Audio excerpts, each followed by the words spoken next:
ငလင်ဘေးအတွက်ကြိုတင်ပြင်ဆင်ရန်များတေမိမိနေထိုင်ရာနေရာသည်မြည်သည့်ငလင်စုံတွင်ကြာရောက်သည်မိကဲ့သို့ပြင်ဆင်ထားသင့်သည်ကိုလေ့လာထားပါနှင့်ဘေးကင်းလုံခြုံသောနေရာလမ်းကြောင်းများကိုသတ်မှတ်ထားပါငလင်လှုပ်နေချိန်တွင်ပြုမှုနေထိုင်ရမည့်နည်းလမ်းများကိုမိသားစုဝင်များအားအသိပေးလေ့ကျင့်ထားပါ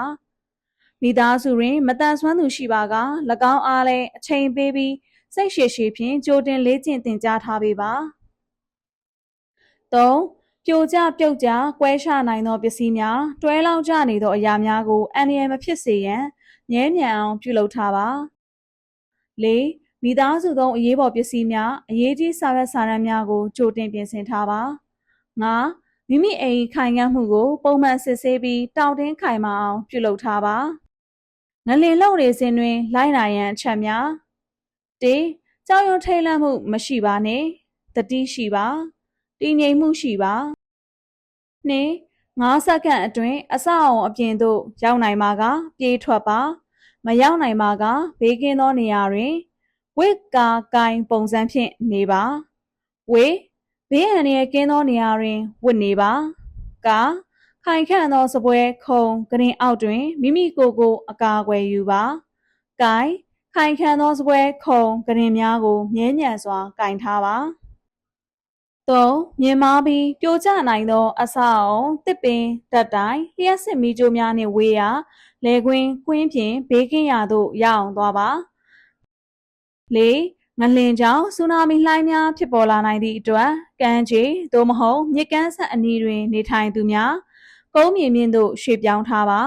မိမိပတ်ဝန်းကျင်ရှိမတန်ဆွမ်းမှုရှိသောမိသားစုဝင်များကိုလည်းလိုအပ်ပါကကူညီပြောင်းရွှေ့ပေးပါ5မီးအသုံးပြုနေစဉ်ငလင်လှုပ်ပါကမီးတောင်ငိမ့်ပါမီးခလုတ်များကိုပိတ်ပါ6ဆိုင်ကယ်ကားစသည်တို့မောင်းနေခြင်းဖြစ်ပါကအရှိန်လျှော့ပြီးဘေးကင်းရာနေရာတွင်ရပ်ထားပါငလင်လှုပ်နေစဉ်တွင်ရှောင်ရှားသင့်သည့်အချက်များ1အဆောက်အုံထဲသို့မဝင်ပါနှင့်2ဓာတ်လေကားများအသုံးမပြုပါနှင့်3အထက်မြင့်တိုက်များမှခုန်ထွက်ခြင်းမပြုပါနှင့်ငလင်လှုပ်ပြီးနောက်ပြုလုပ်ရန်အချက်များ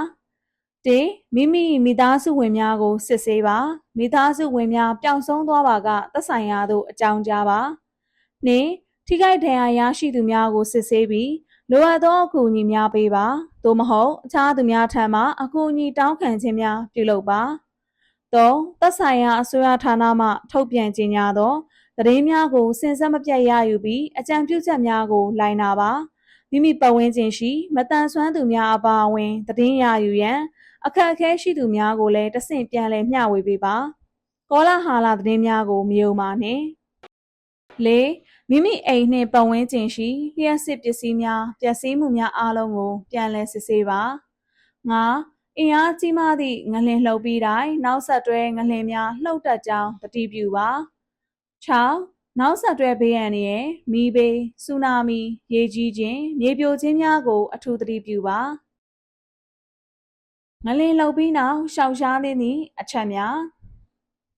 1ပြိုကျပျက်စီးနေသောအဆောက်အဦဧရိယာထဲသို့မဝင်ပါနှင့်2အဆောက်အဦ၏ခိုင်ခံ့မှုကိုမစစ်ဆေးဘဲနှင့်လည်းမည်သည့်အဆောက်အဦထဲသို့မဝင်ပါနှင့်3မြစ်ကမ်းမှာတောင်ဆောင်များသို့မသွားပါနှင့်မြေပြိုနိုင်ပါသည်4ဆယ်ရေလောင်ကန်များအနီးတွင်မနေပါနှင့်ဆယ်ကျိုးပေါက်ပြီးရေကြီးနိုင်သည်5တာဝါတိုင်းများမျှော်စင်များအထက်မြင့်အဆောက်အဦများပြိုကျနိုင်သဖြင့်အနီးသို့မသွားပါနှင့်မြန်မာနိုင်ငံ၏ငလျင်စုံများပြမြေပုံငလျင်ပြင်းအားများနှင့် Register Scale မတိတာသောအခြေအနေဖြစ်ပါသည်2နှင့်4ကြား Register Scale လူအချို့သတိထားမိသည့်အခြေအနေဖြစ်သည်4နှင့်4.9ကြား Register Scale လူတိုင်းလိုခံစားမိသောအခြေအနေဖြစ်သည်5နှင့်5.9ကြား Register Scale ခိုင်ခန့်သောအဆောက်အအုံတွင်မပြောပလောက်သောပျက်စီးမှုတွေ့ရသောအခြေအနေဖြစ်သည်6နှင့်6.9ကြား Register Scale ခိုင်ခန့်သောအဆောက်အအုံတွင်သိသာသောပျက်စီးမှုတွေ့ရသောအခြေအနေဖြစ်သည်9နှင့်9.9ကြား Register Scale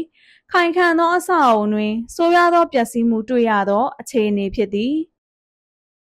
ရှစ်နှစ်အထက် Register Scale ကြီးမားသောပျက်စီးပြိုကျမှုများတွေ့ရသောအခြေအနေဖြစ်သည်